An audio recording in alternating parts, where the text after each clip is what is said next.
Since time immemorial, the exploits of great men people reprise. Sadly, though, many do not get to hear the details before their demise. To avoid this, the prose of one great man fall to his children to share. So sit back and be regaled with this ode to our father, many call Blair. From humble and rural beginnings he appeared on this earth.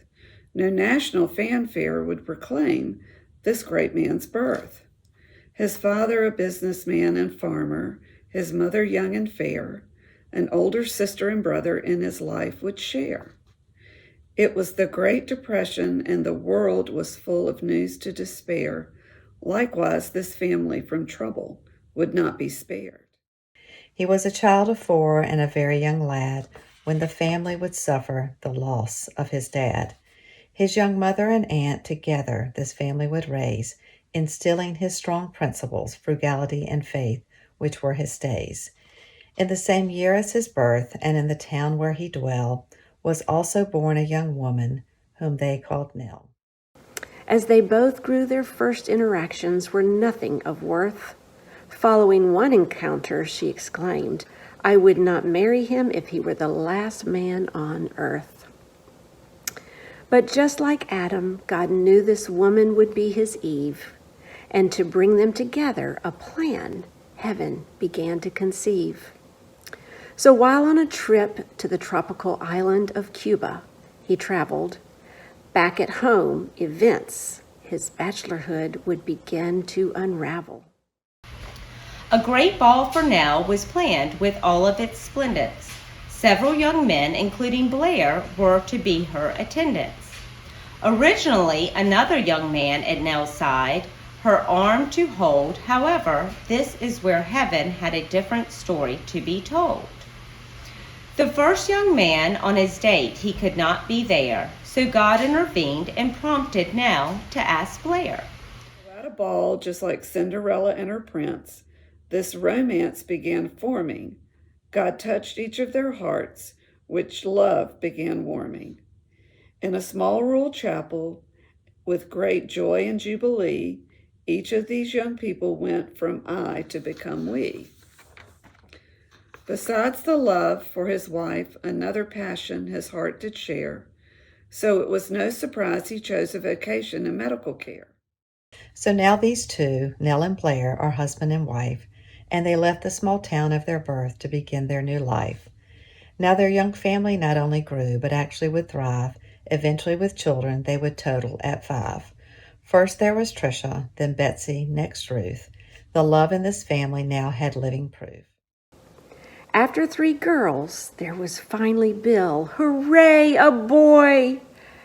And some years later, Ellen rounded out the bundles of joy.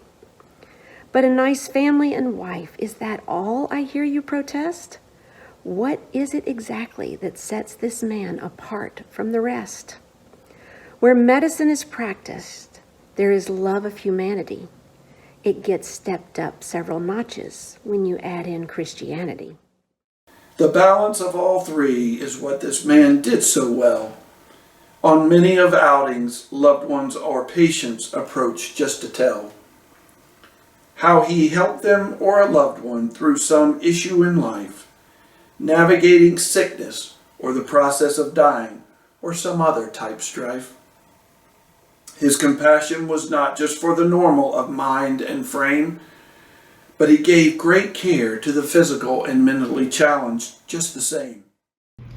So with Christ in his heart and God's wisdom in his mind, he provided medical and spiritual care for all humankind. Accounts in the Bible of Old Testament prophets would assail that while doing God's work, teaching their children at times would often fail. However, the same of this man definitely could not be said, for in addition to others, he also kept his family spiritually fed. His children thought he delivered discipline that was tough but fair. When the chips were really down, they always knew he would be there. For him, servant, guide, and a friend, some monikers they assign.